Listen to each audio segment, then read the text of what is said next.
First of all ಒಬ್ಬ director ಒಂದು vision ಕಂಡಿರೋದು ಅಂದರೆ ಅಜಯ್ ಈ ಥರದ ಪಾತ್ರಗಳು ಮಾಡ್ತಾನೆ, ಮೊನೋಟೋನಸ್ ಆಗಿ ಅದಕ್ಕೊಂದು ಬ್ರ್ಯಾಂಡ್ ಅನ್ನೋದು ಕ್ರಿಯೇಟ್ ಆಗಿದೆ. ಬಟ್ ಅದನ್ನು ಬಿಟ್ಟು ಅದು ಹೊರತುಪಡಿಸಿ ಒಳಗಡೆ ಇನ್ನೊಂದು ಒಬ್ಬ ಕಲಾವಿದ ಇದ್ದಾನೆ, ಇವನಿಂದ ಇದನ್ನು ಎಕ್ಸ್ಟ್ರಾಕ್ಟ್ ಮಾಡ್ಬೋದು ಅಂತ ಒಬ್ಬ ಡೈರೆಕ್ಟ್ರಿಗೆ ಆ ವಿಷನ್ ಬಂದಿತ್ತಲ್ಲ. For that reason it this stands separate. ನಾನು ಹೇಗೆ ಮಾಡಿದ್ದೀನಿ ಬಿಟ್ಟಿದ್ದೀನಿ, ನನಗೆ ಕ್ಯಾರೆಕ್ಟರ್ಸ್ ಸಿಕ್ಕಿದೆ ಅದೆಲ್ಲಕ್ಕಿಂತ ಒಬ್ಬ ಡೈರೆಕ್ಟರ್ ವಿಷನ್ ಮಾಡಿದ್ನಲ್ಲ, for that this stands separate. ಸಿನಿಮಾದಲ್ಲಿ ನನ್ನ ಪಾತ್ರ ಆಗಲಿ ಏನೇ ಆಗಲಿ ಎಲ್ಲ ಮಾತಾಡೋಕ್ಕೂ ಮುಂಚೆ ನನಗೆ ವೇದಗುರು ಅವ್ರ ಹೀರೋ ಥರ ಕಾಣಿಸೋದು. ಅವ್ರ ಬಗ್ಗೆ ನನಗೆ ತುಂಬ ಹೇಳೋದಿದೆ.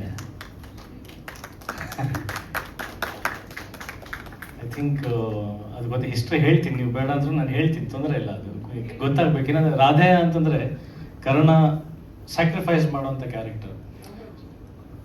ಒಬ್ಬ ನಿರ್ದೇಶಕ ಇಲ್ಲಿವರೆಗೂ ಬಂದು ತಾನು ಸಿನಿಮಾ ಪ್ರೊಡ್ಯೂಸ್ ಮಾಡ್ತಾನೆ, ತಾನು ಪ್ರೊಡ್ಯೂಸ್ ಮಾಡಬೇಕಾದಂಥ ಒಂದು ಪರಿಸ್ಥಿತಿ ಬರುತ್ತೆ ಅಂತಂದರೆ there will be lot of sacrifices behind that. ಅದನ್ನು ಹೇಳಬೇಕು why he is a hero ಅಂತ.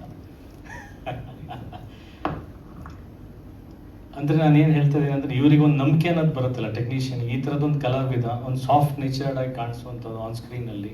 ಕೃಷ್ಣ ಅನ್ನೋ ಒಂದು ಬ್ರ್ಯಾಂಡ್ ಇಟ್ಕೊಂಡು ರೊಮ್ಯಾಂಟಿಕ್ ಲವ್ ಸ್ಟೋರೀಸ್ ಪಾತು ಒಳಗಡೆ ಏನೋ ಕಾಣ್ತಾನಲ್ಲ, ಈ ವಿಷನ್ ನನಗೆ ಅರ್ಥ ಆಯಿತು. ಬಿಕಾಸ್ ಕಲಾವಿದನಾಗಿ ನನ್ನಲ್ಲೂ ಅದು ತುಡಿತಾ ಇದೆ. ಯಾರಾದರೂ ನನ್ನ ಆ ಥರ ನೋಡ್ರಪ್ಪ ಅಂತ ನಾನು ಮನಸ್ಸಿಂದ ಕೂಗಿ ಕೇಳ್ಕೊಳ್ಳೋಂಥ ಟೈಮಲ್ಲಿ ಒಬ್ಬ ಅರ್ಥ ಮಾಡ್ಕೊಂಡು ಅದನ್ನ ಅಂದರೆ ಸಮ ಮನಸ್ಥಿತಿ ಬಂದು ಒಬ್ಬ ಸಿನಿಮಾ ಮಾಡೋಕ್ಕೆ ಬಂದಾಗ ಅದನ್ನು ಅರ್ಥ ಮಾಡ್ಕೊಂಡು ಇನಿಷಿಯಲ್ ಸ್ಟೇಜಲ್ಲಿ ಪ್ರೊಡ್ಯೂಸ್ ಮಾಡೋದಕ್ಕೆ ತುಂಬ ಗಟ್ಟಿಸ್ಬೇಕು. ನಾನು ಪ್ರೊಡ್ಯೂಸರ್ಸ್ದು ಒಂದು ಸೆಕೆಂಡ್ ತಪ್ಪು ಅಂತ ಹೇಳ್ತಲ್ಲ. ಈಗ ಯುದ್ಧಕಾಂಡ ಮಾಡಬೇಕಾದ್ರೂ ನನಗೆ ಅದೇ ಎಕ್ಸ್ಪೀರಿಯನ್ಸ್ ಆಯಿತು. ಸೊ ಸೇಮ್ ಎಕ್ಸ್ಪೀರಿಯನ್ಸ್ ನಾನು ಇವರಲ್ಲೂ, ಅಂದರೆ ನಾನು ಪ್ರೊಡ್ಯೂಸರ್ ಆಗಿದ್ದು ಲೇಟ್ ಒನ್, ಬಟ್ ನನಗೂ ಮುಂಚೆ ಇವರು ಪ್ರೊಡ್ಯೂಸರ್ ಆದರು. ಆ್ಯಕ್ಚುಲಿ ಒಂದು ರೀತಿಯಿಂದ ಇನ್ಸ್ಪಿರೇಷನ್ ಕೂಡ ನಾನು ಯುದ್ಧಕಾಂಡ ಮಾಡೋದಕ್ಕೆ.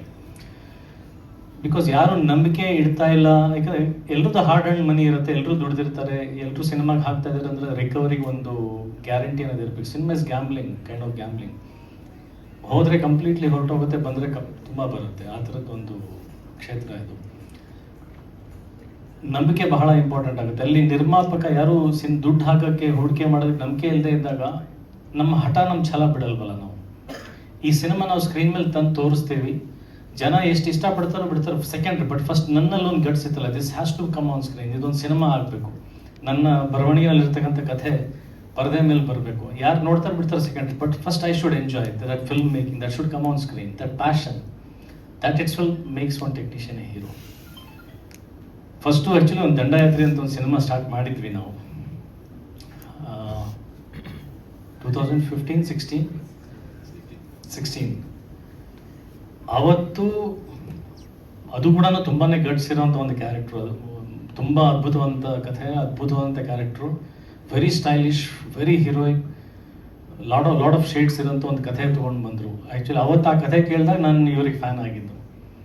ಅವ್ರು ಸಿನಿಮಾ ಸ್ಟಾರ್ಟ್ ಮಾಡಿದ್ವಿ, ಒಂದಷ್ಟು ದಿನ ಶೂಟಿಂಗು ಮಾಡಿದ್ವಿ, ಬಟ್ ಅದು ಕಾರಣಾಂತರಗಳಿಂದ ಪ್ರೊಡ್ಯೂಸರ್ ಸಿನಿಮಾ ಮುಂದುವರ್ಸೋಕ್ಕಾಗಲಿಲ್ಲ. ಅದು ಅಲ್ಲೇ ನಿಂತ್ಕೊಳ್ತು, ಅರ್ಧದಲ್ಲೇ ಸ್ಥಗಿತಗೊಳ್ತು. ಅದಾದಮೇಲೆ ಇವ್ರ ಜೊತೆ ನಾನು ಕೆಲಸ ಮಾಡಬೇಕಲ್ಲ, ಅಂದರೆ ಇವ್ರು ನನ್ನ ಹತ್ರ ಬಂದಿದ್ರು, ನನಗೆ ಅಡಿಕ್ಟ್ ಸ್ಟಾರ್ಟ್ ಆಗಿ ಇವ್ರ ಹತ್ರ ಕೆಲಸ ಮಾಡಬೇಕು